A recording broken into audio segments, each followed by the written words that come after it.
بیٹھتا تھا وہیں پر مسلم بیٹھتا تھا, ایک ہی ساتھ کھانا کھاتے تھے. ایک مسلمان بیمار پڑتا تھا ہندو دوڑ کر کے جاتا تھا, ایک ہندو بیمار پڑتا تھا مسلمان دوڑ کر کے جاتا تھا. لیکن ان سیاستدانوں نے ایک ایسا ناسور ہمارے سینے میں ڈال دیا, ایک ایسی گندگی ہمارے سینے میں ڈال دی کہ اپنی روٹی سیکنے کے چکر میں, اپنی سیاست کی چکر میں, اپنے کرسی بچانے کے چکر میں ہم دونوں میں نا اتفاقی کو پیدا کر دیا. اب مندر کی بات کرو, اب مسجد کی بات کرو. اللہ اکبر, مندر بھی عبادت کی جگہ ہے, مسجد بھی عبادت کی جگہ ہے. کبھی آپ نے دیکھا کہ جب مندر پر لڑائیاں ہوتی ہیں, جب مسجد پر لڑائیاں ہوتی ہیں, تو ان نیتاؤں کے بیٹے آتے ہیں لاٹھی چلانے کے لیے, گولی چلانے کے لیے, ایک دوسرے سے مار کاٹ کرنے کے لیے نہیں, بلکہ ہم ہوتے ہیں وہ 10 ہو کر کے ہم 10,000 کو 10 لاکھ کو بیوقوف بنا دیتے ہیں. لیکن ہم 10 لاکھ ایسے ہیں کہ صرف ان کی سنتے ہیں, اپنی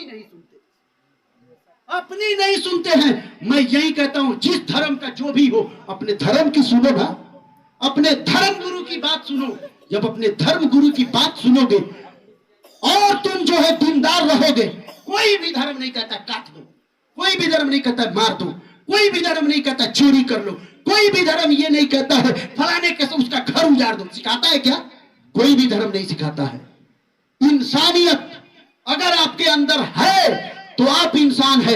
یہ شادی کے بارے میں جو میں تقریر آپ کے سامنے میں کر رہا ہوں, درود پاک پڑھیں, ایک واقعہ بتا کر کے شیرنی کا مطلب ختم. درود پاک اللہم صلی سیدنا و مولانا محمد بارک وسلم صلو علیہ الصلوۃ والسلام علیک یا رسول اللہ صلی اللہ تعالی علیہ وسلم.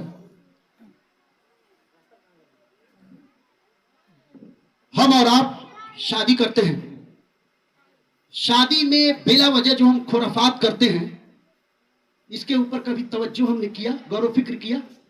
نہیں کیا. مرد ہے یہاں سے کپڑا یہاں اڑ جائے یہاں تک حرام ہے, سترے عورت کھولنا حرام ہے. جب بیٹوں کی شادی ہو تو کپڑے کو یہاں تک کہ عورتیں اٹھا دیتی ہیں, محلے کی پوری عورتیں جمع ہوتی ہیں اور پھر اپٹن لگاتی ہیں. اب آئیے نا مسئلہ دیکھتے ہیں یہ طریقہ کہاں تک کہ درست ہے. تو طریقہ یہی درست ہے جب حدیث پاک پڑھیں گے. اگر ایسا کسی نے کیا اور عبادت سمجھ کر کے کیا تو ختم, اور عبادت سمجھ کر کے نہیں کیا, صرف اپنے من مانی کیا, تو قیامت کے دن آگ کے جو ہے کپڑے پہنا کر کے یہاں سے لے کر کے یہاں تک آگ کے کپڑے پہنائے جائیں گے, اور اس کی شدت اتنی ہوگی اس آگ کی کہ اگر رائی کے دانے کے برابر صرف اس دنیا میں پھینک دیا جائے تو یہ دنیا کے سارے لوگ جل کر کے راکھ ہو جائے. میں کہتا ہوں یہ اپٹن لگانے کا طریقہ آپ نے کہاں سے ایجاد کیا؟ ہم نے تو یہی کہ پڑھا ہے کہ پاؤڈر عورت لگا سکتی ہے, جو ہے کاجل عورت لگا سکتی ہے, اور بناؤ سنگار جو ہے عورت کر سکتی ہے, کان عورت چھدوا سکتی ہے, ناک عورت چھدوا سکتی ہے. اب لڑکے بھی ایسے ہو گئے ہیں, کان بھی چھدوا لیتے ہیں, ناک بھی چھدوا لیتے ہیں, پاؤڈر بھی لگانا شروع کر دیتے ہیں, اور حد تو یہ ہے کہ اپٹن بھی لگانا شروع کر دیتے ہیں. اگر اتنا ہی لگانے کا شوق ہے تو ایک ماں بیٹھے یا چچی بیٹھے, بیٹھنے کے بعد میں آپ اس کے چہرے پر یا داہنے ہاتھ پر اتنا مل دیں اور ملنے کے بعد میں چھوڑ دیں, اگر شوق ہے تو. اسلام کی طرف سے اجازت نہیں ہے. لیکن یہ سترے عورت کو کھولنا یہ صرف مردوں کے لیے نہیں, عورتیں بیٹھتی ہیں, ہماری بچیاں بھی ہوتی ہیں, ان کے بھی سترے عورت کھول دیتے ہیں. حرام ہے. ڈرو اس رب سے, اپنے نفس کی مت سنو. صرف یہیں تک کہ نہیں, اب کیا ہوتا ہے اپٹن لگانے کے بعد میں ماجھا کھلایا جاتا ہے. اس میں کیا ہوتا ہے, بھابھی رسگلہ لے کر بہن لے کر کے آئیے, بھائی کے منہ میں ڈالے, بھابھی چھین کے کھا جاتی ہے. اب وہ ہنسی مذاق وہاں پر چلتا ہے. بھابھی کے حق میں دیور, یہ دونوں کے درمیان میں جہنم ہے. ہم سمجھتے ہیں دیور کے لیے بھابھی سے مذاق کرنا جائز ہے, نہیں, حرام, سخت حرام ہے. اگر گھر میں بھابھی آ جائے تو دیور کو بغیر تنبیہ کیے ہوئے, بغیر کھکارے ہوئے گھر میں جانا درست نہیں ہے. کیا پتا اس کے جسم پہ کپڑا ہے کہ نہیں. اور ہم سمجھتے ہیں کہ دیور جو ہے بھابھی سے مذاق کرے. مذاق نہیں کرتے ہو, بلکہ حدیث پاک کا آپ مطالعہ کرو کہ ایک سور جو گندگی میں پورے اپنے جسم میں مٹی لگا لے, گندے کو لگا لے, اور لگانے کے بعد میں کوئی انسان نہیں چاہتا ہے کہ اس کے بدن میں ہم سٹ جائیں. یہ بھابھی اور دیور کا رشتہ ایسا ہی ہے. آپ سمجھتے ہو کہ ہم بھابھی کے بدن میں ٹچ کر جائیں, بھابھی کے بدن میں نہیں ٹچ کیا, بلکہ وہ خنجیر جس کا پورا جسم گندگی سے بھرا ہوا ہے, آپ نے اس کے بدن میں ٹچ کیا. ہمارا اسلام یہ سکھاتا ہے بھابھی اور دیور کا رشتہ بڑا پوتر ہے. اور ہندو دھرم میں بھی آپ دیکھیں گے کتنا پوتر ہے. رام جی کے بھائی کا دیکھ لیں اور سیتا کا دیکھ لیں, کتنا پوتر رشتہ ہے. ہم مذاق کریں گے؟ نہیں مذاق کریں گے. اس کے بعد کیا ہوتا ہے, आज मिलाद है ना, औरतें रात भर गुलगुल्ला बनाएंगी और ये गुलगुल्ले के आटे बहनोई से सनवाए जाते हैं। अगर नहीं साना तो बहुत कुछ होता है, लेकिन मैं कहता हूं कि उस रब से डरो और उस दिन से डरो जिस दिन आपका हिसाब लिया जाएगा। गुलगुल्ला कभी नमाज पढ़ने की तौफीक नहीं होती है। अब देखिएगा औरतें रात भर गुलगुल्ला बनवाएंगी, फजर के वक्त में 10 औरतें जमा होंगी, कहां जाएंगी? मस्जिद के। कहां जा रही है? तो ताक भरने। ताक भरने का सिलसिला कहां से आ गया? नमाज पढ़ने की तौफीक नहीं होती, ताक भरने के लिए तुम निकल गई। नहीं, इस काम को भी हमें छोड़ना पड़ेगा। अब अंकुरी जो बांटते हैं ये सही है, बांटो, लेकिन हाँ गाय है तो देंगे और नहीं गाय है तो नहीं देंगे। अल्लाह अकबर। जो सबसे ज्यादा गुनाह किया आप समझती हो कि वही सबसे ज्यादा इसका मुस्तहिक है? अरे जो औरत एक हफ्ता से गीत गा रही है, आप समझती हो कि इसका हक ज्यादा है, उससे ज्यादा आंखुरी दे दिया जाए, इसका मतलब ये हुआ कि सबसे ज्यादा गुनाह ये की है, इसका मुस्तहिक ये है। अल्लाह अकबर। ऐसा ना करे। दूसरी चीज, एक और खामी मैं बता देता हूं। वो खामी क्या है? जब लड़का गाड़ी पे बैठता है, लड़का गाड़ी पे बैठता है और बैठने के बाद में जब दूल्हा बनता है, गाड़ी में बैठ गया। अब देखिएगा हमारी घर की माँ और बहनें कपड़े को पहनती हैं, पहनने के बाद में एक दौरा लेती हैं, उसमें शीशे को रख लेती हैं और सिंदूर को रख लेती हैं, कोई कुछ रख लेती है। रखने के बाद में मोहल्ले से बाहर, आबादी से बाहर चौराहे पे चली जाती है। वहां औरतों का हुजूम होता है, बाजे बजते हैं, नाच होते हैं। उसमें क्या किया जाता है? चावल लेकर के गाड़ी के ऊपर फेंका जाता है। मेरे सरकार ने क्या फरमाया? जब खाना खाने के लिए बैठे तो दस्तरखान लगा लो। सरकार से पूछो या रसूल अल्लाह, जब हम खाना खाने के लिए बैठे तो दस्तरखान क्यों लगाए? तो मेरे सरकार फरमाते हैं जो जिस दाने में अल्लाह सबसे ज्यादा बरकत देता है, वो दाना अगर तेरे प्लेट से गिर जाए तो उसे खा लोगे तो सिर्फ बरकत ही नहीं बल्कि अल्लाह ने उस दाने में शिफा भी रखा है। अगर तुम बीमार होगे तो ठीक हो जाओगे। मेरे सरकार ने फरमाया कि एक दाना तुम्हारा बर्बाद ना हो। लेकिन आज हमारी घर की औरतें एक दाना क्या,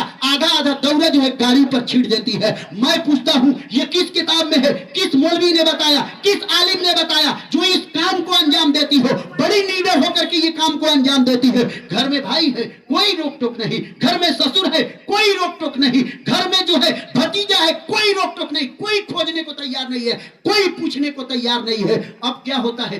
खुशी में पैसे फेंके जाते हैं। हम कहते हैं जिस पैसे को आप गाड़ी पर फेंकती हो, अगर कोई मदरसे का तालिबे इल्म हो जिसके पास बाप का, जिसके सर पर बाप का साया नहीं है, वो ये बच्चा यतीम हो चुका है, माँ का साया उसके सर पर नहीं है, वो बच्चा यतीम हो चुका है। शादियों में अगर आपको खुशी हासिल हुई है, जो पैसे आप गाड़ियों पर फेंकती हो, जो पैसे को आप गाड़ियों पर लुटाती हो, अगर उसी पैसे को किसी यतीम को दे दिया जाए, बेटा इससे कॉपी खरीद लेना, इससे मुसाफ का हदिया करा लेना, कुरान का हदिया करा लेना, अपनी जरूरत की किताबें खरीद लेना, अपने जरूरत के कलम को खरीद लेना और उसके बाद में पढ़ना। मैं पूछता हूं ये औरतों, वो गाड़ी पर पैसा फेंकना बेहतर है या किसी यतीम को ये पैसा दे देना बेहतर है? तो आपका जवाब होगा उस यतीम को देना बेहतर है। ये गाड़ियों पर पैसा फेंकना कहां से दुरुस्त है, किस तरीके से दुरुस्त है? और उसमें भी जब दूल्हा बनता है इतने सारे पैसे पहना दिए जाते हैं कि चल नहीं पाता है।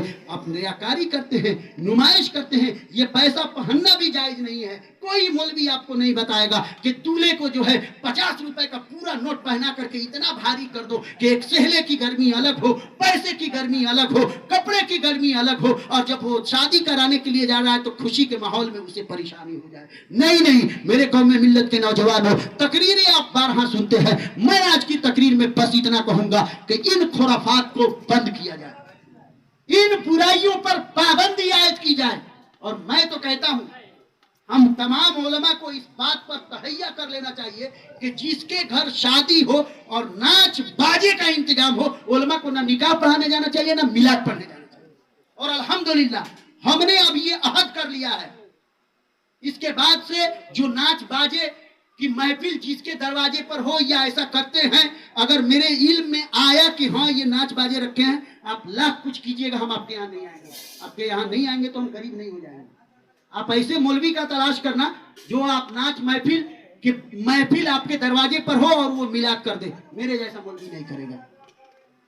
और मैं हाथ जोड़ करके कहता हूं कि आपको बुरा भी नहीं मानना है। अगर नाच बाजे का आपने इंतजाम किया तो हम आपके मिलाद नहीं पढ़ सकते। आप मुझे सदका दीजिए, ज़कात दीजिए, मेरे मदरसे को मदद कीजिए, ना कीजिए कोई मदद नहीं है। ये रसूल का घर है, वो चला लेगा, लेकिन ऐसे महफिल में हमें शरीक मत कीजिए। इसलिए कि ये जिंदगी 4 दिन की है। अगर हम पैसे के पीछे भाग गए, नाच बाजी जो हराम है, अगर उसमें भी हमने सपोर्ट किया तो अल्लाह ताला कयामत के दिन पूछेगा कि मैंने तुझे इल्म से सरफराज किया था, इल्म जो दिया था तूने कौम को बताया क्या, कौम को सिखाया क्या? तो इल्म होते हुए जहन्नम का ईंधन मुझे बनना पड़ेगा।